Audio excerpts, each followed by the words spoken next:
The year was 2247, and humanity had finally done what it had dreamed of for centuries.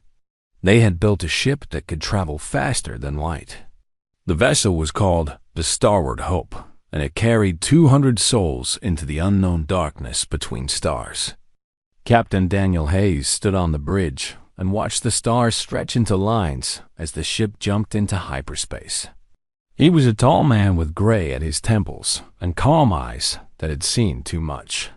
Beside him stood Laura Mitchell, his chief science officer, a woman whose brilliant mind had helped design the very engines that pushed them through space. "We're really doing this," Laura said softly. "First contact with alien life." Daniel nodded. 3 months ago, they had detected a signal from the Kepler system. It was clearly artificial, clearly intelligent. Earth had debated for weeks before deciding to send a ship. Some wanted to wait. Some wanted to prepare for war. But in the end, hope won out. Humanity wanted to believe that the universe was friendly. They were wrong. To starward, hope dropped out of hyperspace near a massive space station. It was larger than anything humans had ever built, a ring of metal and light that circled a dead moon. Before Daniel could even give an order, his communications officer, Kevin Brooks, reported incoming transmissions. "They're hailing us, Captain," Kevin said. "Multiple frequencies."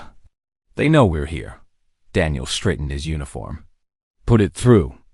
The main screen flickered, and then they saw their first alien face. It was tall and thin, with gray skin pulled tight over sharp bones. Its eyes were black and without warmth. Behind it stood others, different species, all watching the human ship like scientists examining an insect. "I am High Arbiter Varthax of the Zelrani Dominion," the creature said. Its voice was cold and flat. "You have entered space governed by the Galactic Council. Identify yourselves." Daniel stepped forward. "I am Captain Daniel Hayes of the Earth vessel Starward Hope. We come in peace, seeking friendship and knowledge." Varthax made a sound that might have been laughter. "Peace? How quaint. Your species is unknown to us. Your world is unregistered. By council law, you are now subject to our authority." Ambassador Patricia Cole stepped onto the bridge. She was a diplomat, sent specifically for this moment. Her husband Henry stood beside her, a lieutenant commander who had insisted on joining the mission to protect her. "High Arbiter," Patricia said, her voice steady, "we are representatives of Earth. We wish to establish diplomatic relations. We have much to offer and much to learn." Varthax has black eyes fixed on her. "You misunderstand your position, primitive. The Galactic Council has ruled the Orion Arm for 50,000 years. We do not negotiate with lesser species. You will submit your world to Council authority. You will surrender your resources. You will serve." Patricia's face remained calm, but Daniel saw her hands tighten at her sides. "Earth does not surrender. Earth does not serve. We came here as equals, and we will be treated as such." The bridge fell silent. On the screen, Varthax tilted his head, studying Patricia like she was a curiosity. "Equals," he repeated. "You have one ship, one primitive vessel held together with hope and ignorance. The Council commands millions of ships. We have destroyed civilizations older than your entire species, and you speak to me of equality." He leaned forward, and his voice dropped to something almost like a whisper. "You will kneel, human, or you will burn." Patricia did not flinch. "Then I suppose we have nothing more to discuss." She turned her back on him. Daniel saw the flash of something dangerous in Varthax's eyes. "Shields up!" Daniel shouted, but he was too late. The Council station fired. Beams of white-hot energy slammed into the Starward Hope. The ship screamed as metal tore and systems failed. Daniel was thrown against his console. Alarms filled the air. Through the chaos, he heard screaming, "Return fire!" He ordered, but their weapons were nothing against the station's shields. Their shots splashed harmlessly against barriers that had held for millennia. Another blast hit them. The port side of the ship tore open. Atmosphere rushed out into space, carrying crew members with it. Daniel watched through the cracked viewport as bodies tumbled into the void.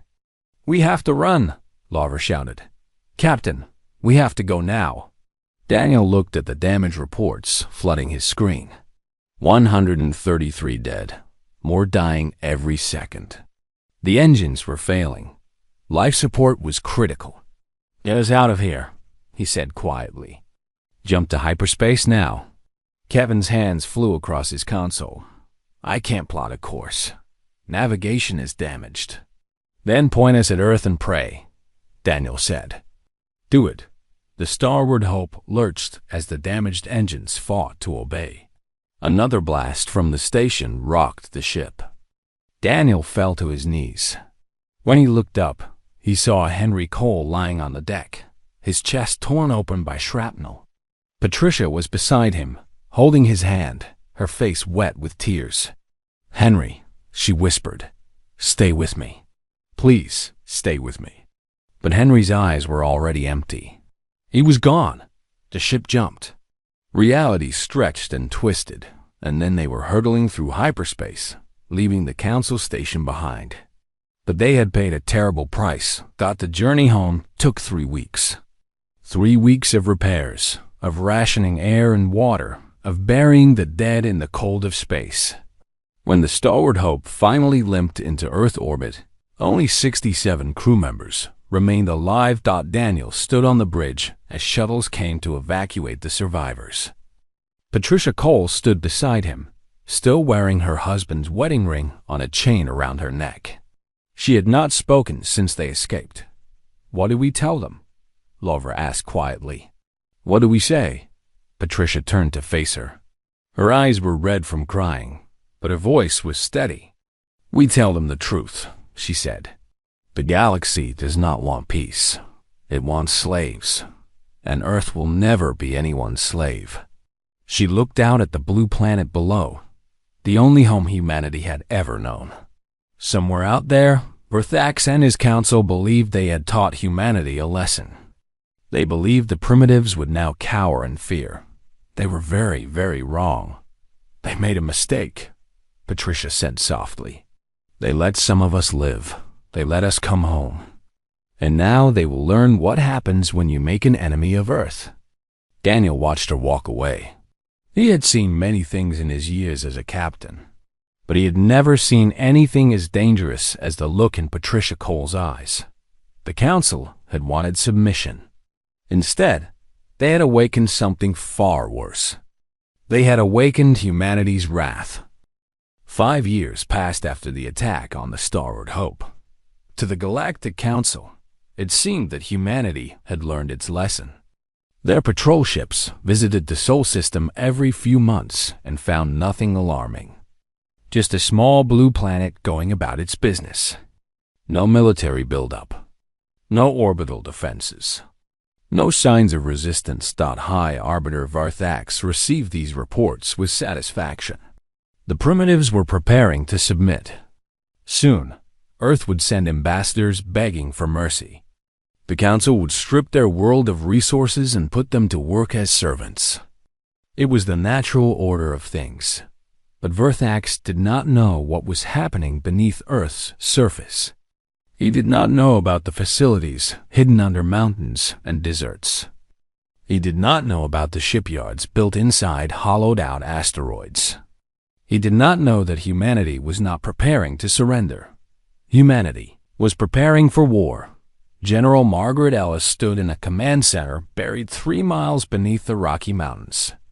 Screens covered every wall, showing projects spread across the entire planet. She was 60 years old, with iron-gray hair and eyes that had sent armies into battle.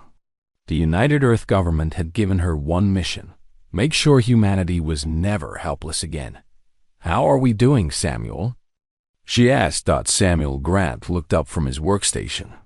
He was the lead engineer on Project Prometheus, the most secret program on Earth. Before the attack, he had designed civilian spacecraft. Now he designed weapons. The new particle lances are ready for testing, he said. They should cut through council shields like paper. We also finished the railgun prototypes. A 3-kilogram slug accelerated to 5% of light speed. Nothing in the galaxy can survive a hit from that. Margaret nodded. And the ships?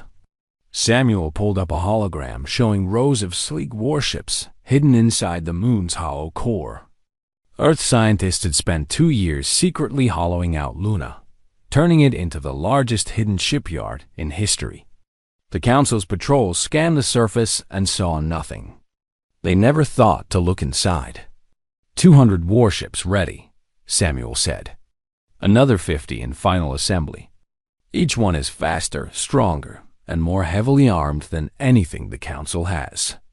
In another part of the facility, Dr. Christina Reyes was working on shield technology. She had studied the wreckage of Council probe ships that had crashed over the centuries, hidden by governments until now. The Council's shields were impressive, but they had a weakness. They were designed to stop energy weapons. They were not designed for kinetic impacts. We can hit them with rocks, and they won't know what to do, Christina explained to a group of engineers. Their entire military doctrine is based on energy weapons. They've forgotten that sometimes the old ways are the best ways. On a hidden base in the asteroid belt, former pilot Nathan Price was training a new generation of warriors. His pilots flew modified fighters through dangerous obstacle courses, learning to move in ways the Council had never seen. Nathan had been a young officer on the Starward Hope. He had watched friends die in the attack.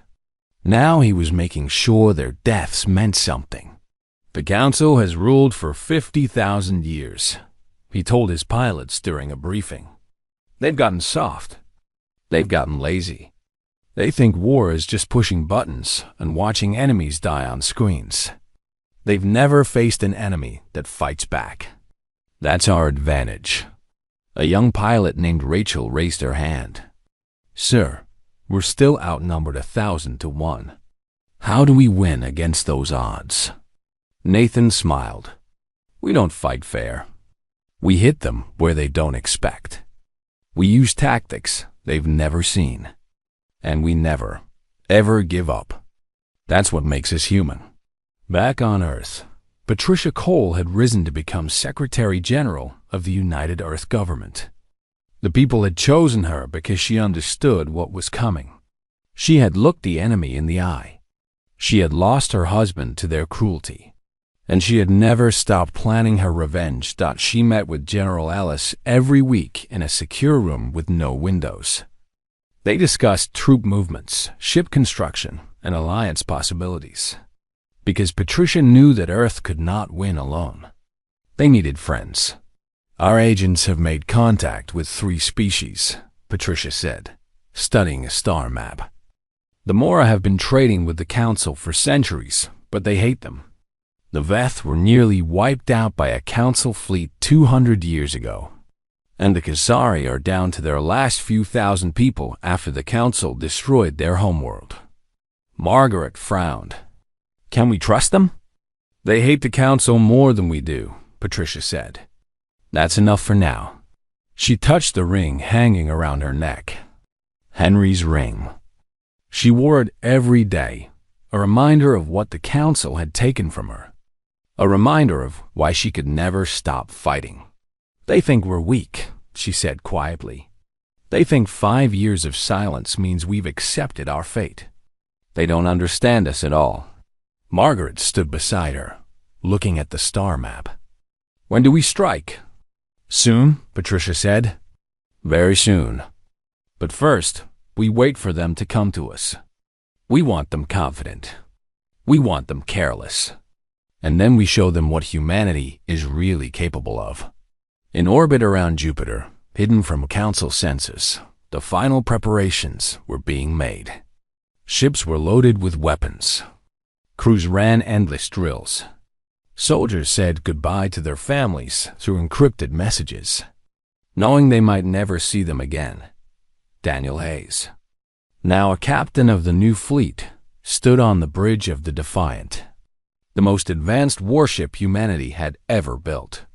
Lara Mitchell stood beside him, just as she had 5 years ago on the Starward Hope. But they were not the same people anymore.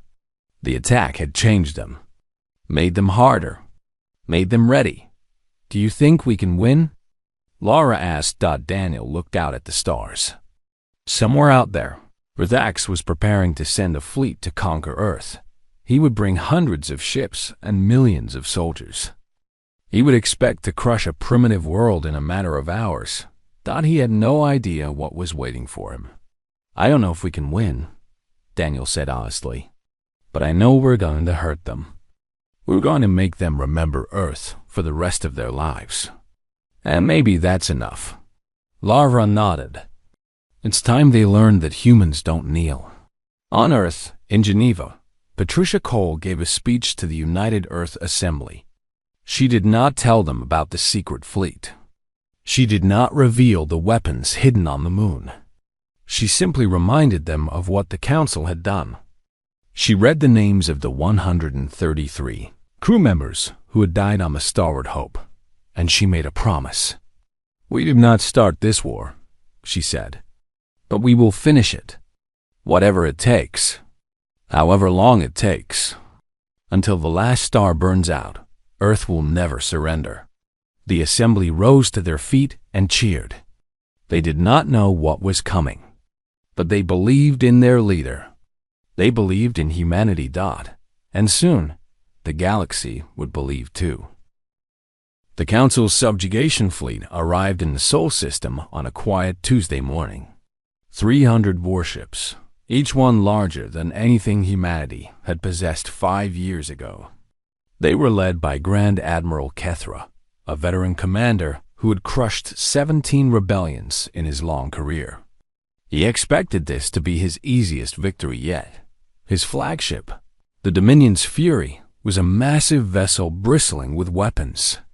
Beside him stood officers from 6 different Council species, all eager to witness the fall of the primitive humans. They had brought recording devices to capture the moment for propaganda purposes. The galaxy would see what happened to those who defied the Council. No response from the planet, his communications officer reported. No defensive formations. No military signals of any kind. Kethra made a clicking sound of satisfaction. "They know resistance is futile. Begin the approach. We will accept their surrender in orbit." The fleet moved toward Earth in perfect formation. Their sensors showed a peaceful world, satellites, a few civilian vessels. Nothing threatening. Kethra allowed himself to relax. This would be over within hours. Then the moon split apart. It started with a crack that ran across Luna's surface. Then massive sections of rock began to fall away, revealing what was hidden inside. 200 human warships poured out of the moon's hollow core, their engines burning bright against the darkness of space. They were sleek and deadly, designed by minds that had spent 5 years preparing for this moment. Kethra stared at his screen in disbelief. "That's impossible. Our sensors showed nothing." His tactical officer's voice trembled. "They must have found a way to hide from our scans. Admiral, those ships are armed with weapons we don't recognize." The human fleet arranged itself between the Council Armada and Earth. They did not run. They did not hide. They simply waited, like predators watching their prey.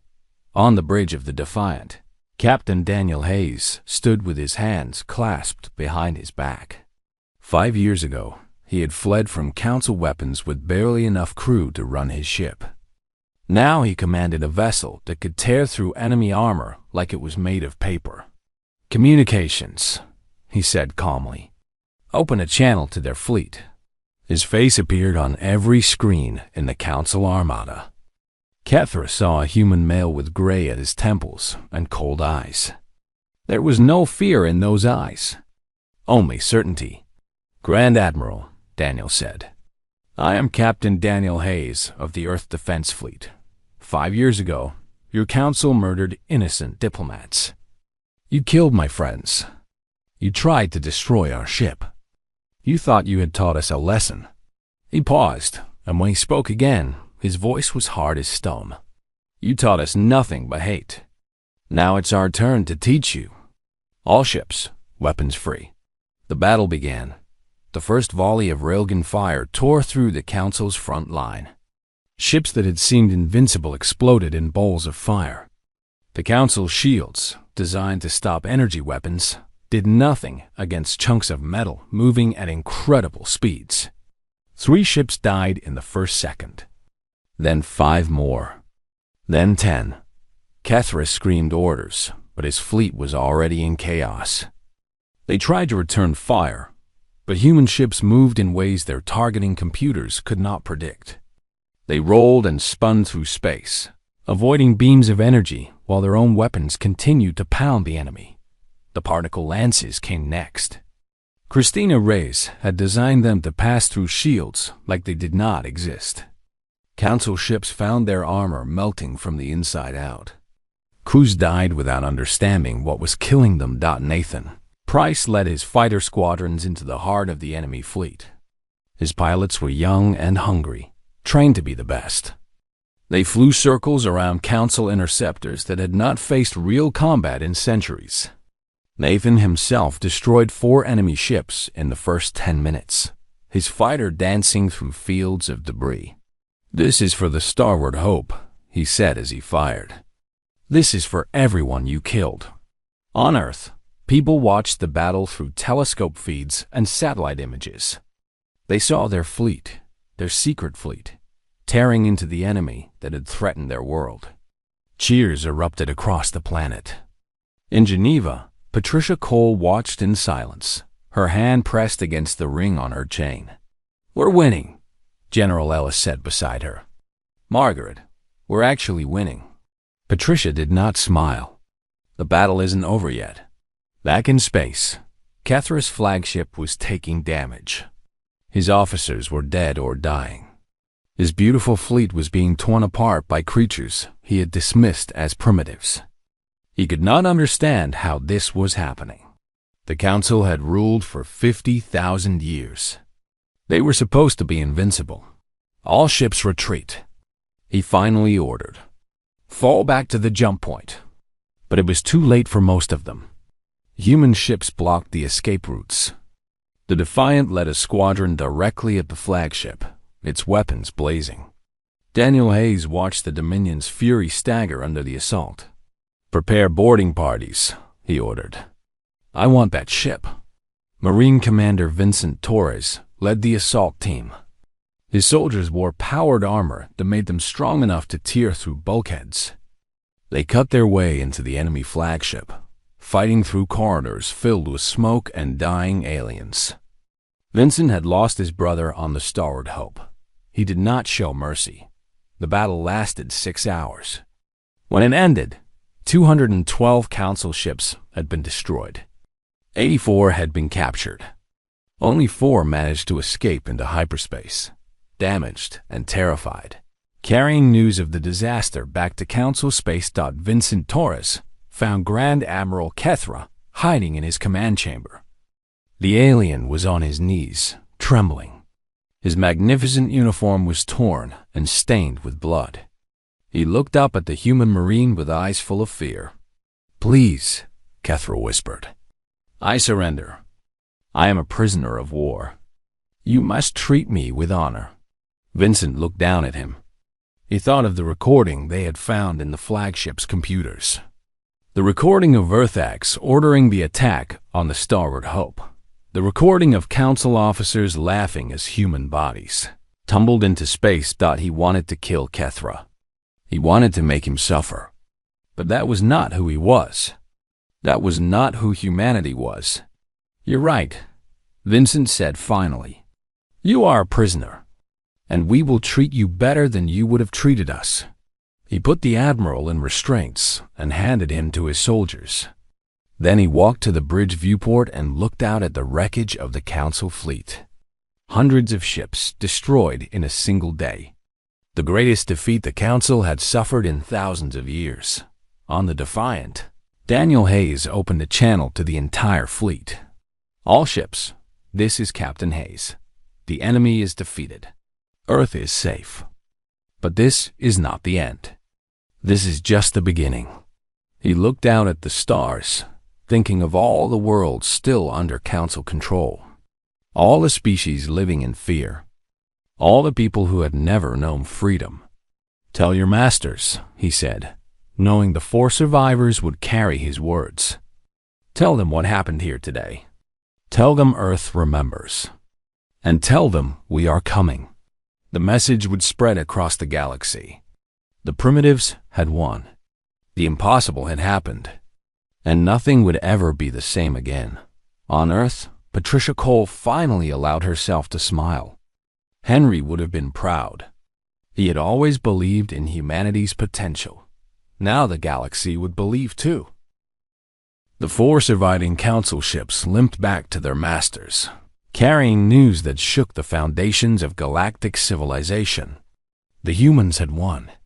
300 warships, commanded by one of the finest admirals in Council history, had been crushed in a single day by a species that had been considered primitive. High Arbiter. Vazax received the report in his private chambers. He watched the recordings with growing horror. Human ships moving in ways he had never seen. Weapons that passed through shields. Fighters that danced around Council vessels like they were standing still. "This changes nothing," he told his fellow Council members at an emergency meeting. "One battle does not make a war. We have millions of ships. We have resources beyond counting. The humans got lucky. That is all." But the other species on the Council were not so certain. Some had ruled beside the Zelrani for millennia, and they could see the fear in Varthax's eyes. If the primitives could do this once, they could do it again, and they did. Earth's Second Fleet, led by Admiral Grace Holloway, struck at the Zelrani supply lines 3 weeks later. Grace was 50 years old, with short gray hair and a mind that could calculate battle strategies faster than most computers. She had spent her entire career waiting for a war worth fighting. Now she had found one. Her fleet appeared without warning in a system that supplied half the Zelrani military. Within 4 hours, every supply station was destroyed or captured. Freighters carrying weapons and food were seized. Guard ships were blown apart before they could send distress signals. "Leave the civilian vessels alone," Grace ordered her captains. "We're not here to murder innocents. We're here to win a war." The Third Fleet, under Commodore Benjamin Shaw, went even further. Benjamin was young for a fleet commander, only 35, but he had a gift for unconventional tactics. While Grace struck at supplies, Benjamin targeted something more valuable: slaves. The Council kept billions of beings in bondage across their territory. They were workers, servants, soldiers forced to fight for masters they hated. Benjamin's fleet appeared at 3 different slave worlds and offered them a choice. "We are not conquerors," Benjamin announced to each world. "We are liberators. Join us and fight for your freedom. Stay neutral, and we will leave you in peace. We will not force you to do anything. The choice is yours." On the first world, a mining colony called Keth Prime, the slaves rose up against their overseers within hours of Benjamin's message. On the second, a factory world called VOR Station, workers sabotaged their own production lines before the Council could respond. On the third, a species called the Telari simply opened their doors and welcomed human marines with tears of joy. Word spread across the galaxy like fire. The humans were different. They did not conquer. They did not enslave. They offered freedom and asked for nothing in return except friendship. The Mora Collective, who had secretly helped humanity for years, finally came into the open. Their ships joined the human fleets, bringing star charts that showed every Council weakness. The Mora were traitors and spies, and they knew more Council secrets than the Council knew about themselves. The Veth remnant followed. Once, they had been a great civilization. Then the Council had destroyed their homeworld, leaving only a few thousand survivors scattered across refugee stations. Now, those survivors came forward with something precious: shipyards. Hidden facilities that had waited 2 centuries for a chance at revenge. And then there were the Khazari. The Khazari had been a proud warrior species, feared throughout the galaxy. The Council had seen them as a threat and decided to eliminate them completely. Only 300 Khazari remained alive, the last of their kind. They came to Earth on a single battered ship, their leaders asking for one thing only. "Let us die with honor," the Khazari commander told Patricia Cole. "Let us fight beside you. Let us take our vengeance before our species ends." Patricia looked at the alien warriors, saw the pain and determination in their eyes, and nodded. "You will fight beside us," she said. "But you will not die. We will make sure the Khazari survive. That is our promise." The Free Galactic Alliance was born in a meeting room on Earth, with representatives from humans, Mora, Veth, Khazari, Talari, and a dozen other species who had suffered under Council rule. They argued about strategy and resources. They disagreed about tactics and politics. But they all agreed on one thing: the Council's time was ending. Dr. Christina Reyes developed translation algorithms that allowed all the species to communicate perfectly. Samuel Grant designed modular warships that could be crewed by any combination of allies. Nathan Price trained pilots from 12 different worlds, teaching them human tactics that the Council could not counter. The Alliance grew stronger every day. More species joined. More fleets assembled. More worlds threw off their chains and declared independence. On the Council homeworld, Verthax watched his empire crumble. Every report brought worse news. Supply lines cut. Colonies lost. Allies switching sides. The primitives were not just fighting back. They were winning. He called another emergency meeting. This time, he made a proposal that shocked even his fellow Council members. "We must activate the silence protocol," he said. "It is the only way." The other species stared at him. The silence protocol was an ancient weapon, hidden for eons. It was designed to sterilize entire star systems, to kill every living thing within range. It had not been used in 20,000 years. Using it would be a crime against nature itself. "You cannot be serious," one of the Council members said. "That weapon would kill billions. Trillions, perhaps." But Thax's eyes were cold. "The humans have left us no choice. If we do not destroy them now, they will destroy us. Everything we have built, everything we have accomplished, it will all be swept away by these primitive animals." He stood and spread his arms. "We are the Council. We have ruled for 50,000 years. We will not be defeated by creatures who were living in caves when we mastered the stars. Activate the silence protocol. Burn Earth to ash. And let this be a lesson to anyone who dares challenge us." The vote was close, but Verthax won. The silence weapon would be deployed. A massive battle station called the Extinction would be taken from its hiding place and sent to the Sol system. It would arrive with a fleet of 1,000 ships, the largest armada the Council had ever assembled. And when it arrived, Earth would die, on the Alliance flagship. Patricia Cole received intelligence about the Council's plan. Her spy network, built with Mora help, had reached into the heart of enemy territory. She knew what was coming. General Ellis stood beside her, reading the report. "They're bringing everything they have. 1,000 ships. That doomsday weapon. If they reach Earth, it's over." Patricia nodded slowly. She thought about Henry, about the Starward Hope, about everything that had brought them to this moment. The Council was desperate. Desperate enemies were dangerous, but they were also predictable. "Then we won't let them reach Earth," she said. "We'll meet them in open space. We'll show them what the Alliance can do." She turned to face the assembled admirals, commodores, and commanders from a dozen species. Humans stood beside Mora. Veth warriors shared tables with Kasari fighters. Talari engineers worked alongside human scientists. They were all different, from different worlds with different histories. But they were united by something stronger than species or culture. They were united by hope. "Prepare the fleet," Patricia ordered. "All of it. Every ship we have. The Council wants a final battle.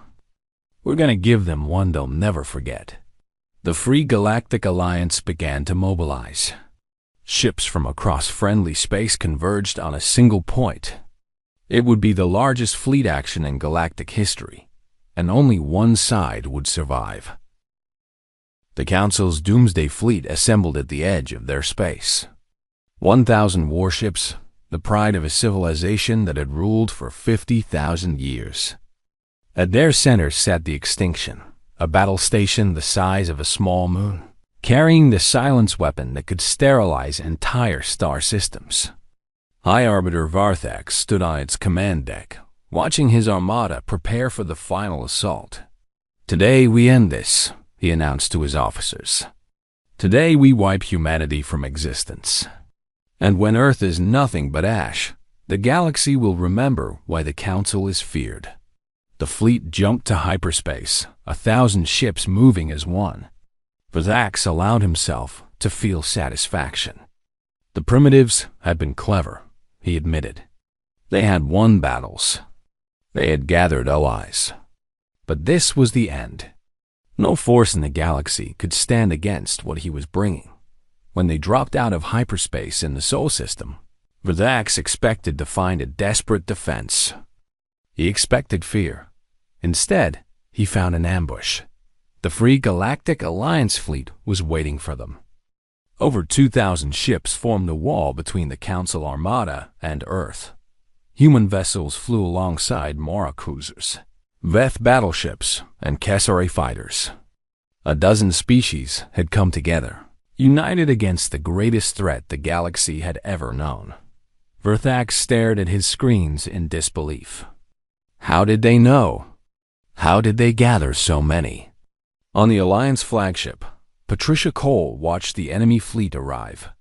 She wore her usual gray suit, with Henry's ring hanging on its chain around her neck. Beside her stood General Ellis, Admiral Holloway, and Commodore Shaw. Behind them, representatives from every Alliance species waited in silence. "Open a channel," Patricia said. "Let me speak to them." Her face appeared on every screen in the Council fleet. Varthax saw the human female who had defied him 6 years ago. She was older now, with lines around her eyes and gray in her hair. But her voice was the same, calm, unafraid, certain. "For 5 years, you believed our silence was weakness," Patricia said. "It was preparation. You thought we would submit. Instead, we found friends among those you oppressed. You threatened genocide. We built an alliance. You wanted to rule through fear. We chose hope." She paused, and her voice grew harder. "You killed my husband. You murdered innocent diplomats. You enslaved entire civilizations. Today, that ends." Varthax cut the transmission. "All ships, attack. Destroy them all." The battle began. General Ellis coordinated the assault from the flagship's command center. She had planned for this moment for months, running thousands of simulations, preparing for every possible scenario. Her orders went out to the fleet with perfect precision. First wave, engage their flanks. Draw their attention. Second wave, punch through the center. Third wave, target the Extinction.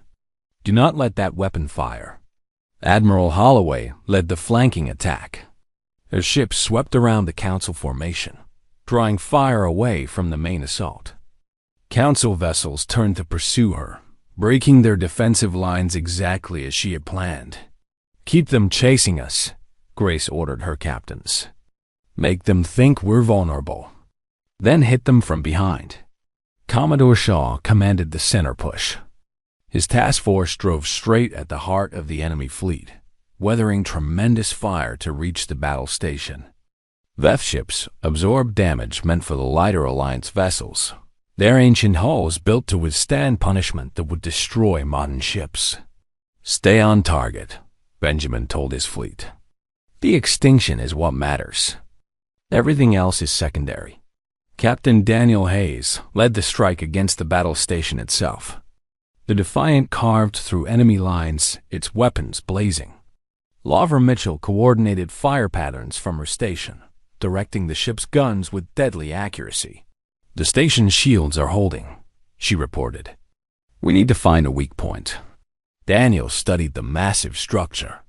Somewhere in there was the silence weapon, charging to fire. If it activated, Earth would die. Everyone he had ever known would cease to exist. He could not let that happen. "Vincent," he called to the Marine commander. "Can you get a boarding team inside?" Vincent Torres grinned. "Already preparing." "Give me an opening, Captain." The Alliance fleet concentrated fire on a single section of the extinction shields.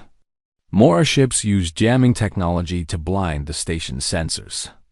Khazari fighters flew suicide runs against defensive turrets, clearing a path with their lives.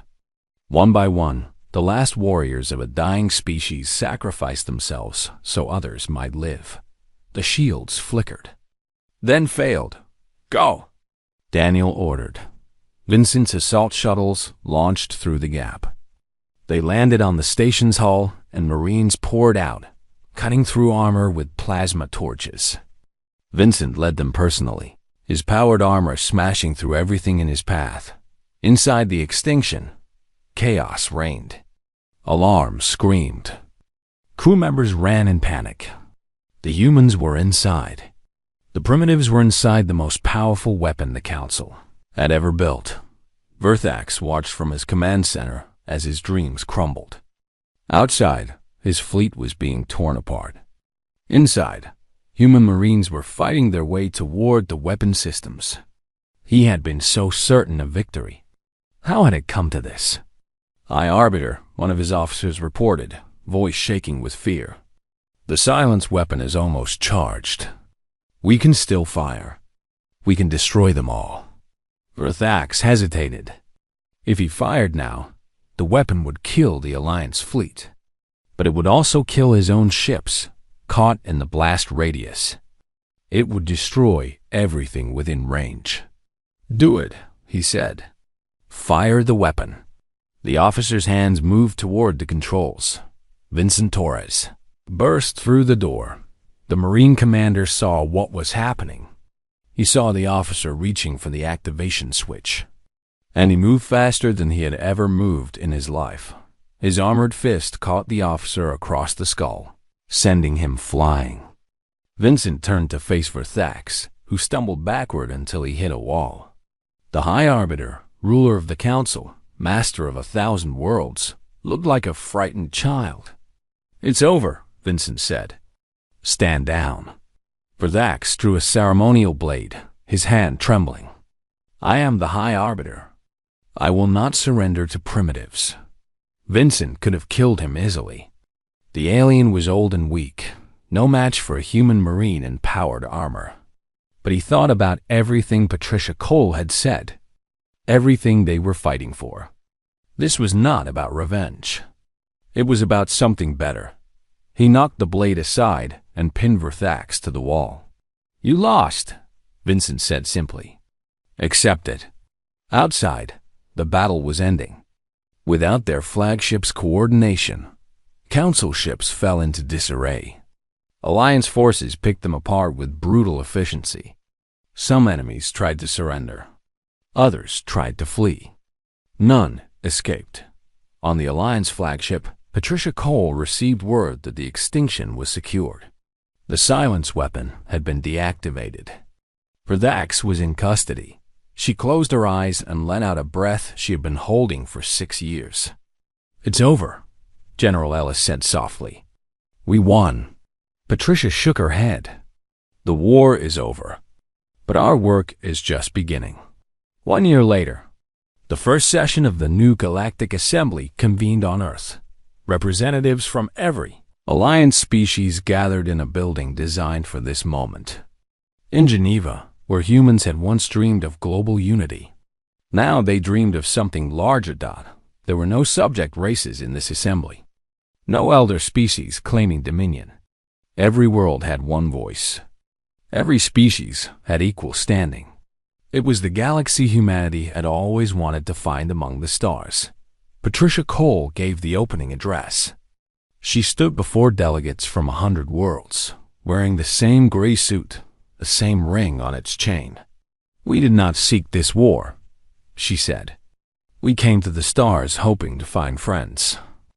Instead, we found tyrants who wanted to enslave us. They believed that power comes from fear. They were wrong." She looked out at the assembled representatives. Humans and Mora, Veth and Kasari, Talari and dozens of species she had never heard of before the war. They had come together against impossible odds and won. "Power comes from unity," Patricia continued. "From standing together against those who would oppress us.